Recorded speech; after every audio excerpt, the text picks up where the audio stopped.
If you want to quickly crop an image in Figma, you're in the right place. In this video, I'm going to walk you through the simplest way to crop an image inside Figma, step by step, so you can clean up your design and hide any parts of the image you don't want showing.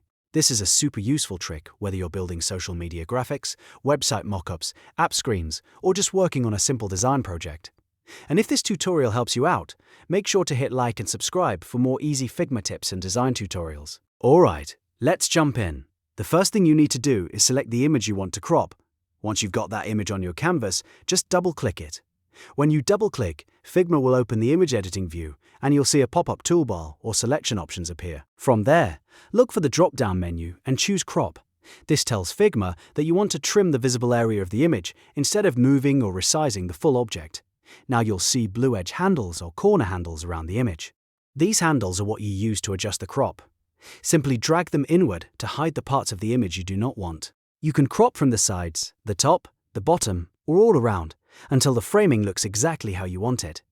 Take your time here and fine-tune the image so the most important part stays visible. If you need to reposition the image inside the crop area, you can usually click and drag the image itself to frame it better. Once you're happy with how it looks, press Enter on your keyboard, or just click anywhere outside the image to apply the crop. That's it, your crop is now locked in, and the image will display only the visible area you selected.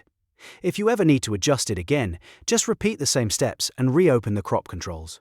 Cropping images in Figma is fast once you know where to click, and it can save you a lot of time when refining your layouts. So again, double-click the image, choose Crop from the drop-down, drag the blue handles inward, and then press Enter or click outside to finish. If this video helped, go ahead and like the video, subscribe to the channel, and turn on notifications so you never miss the next Figma tutorial. Thanks for watching, and I'll see you in the next one.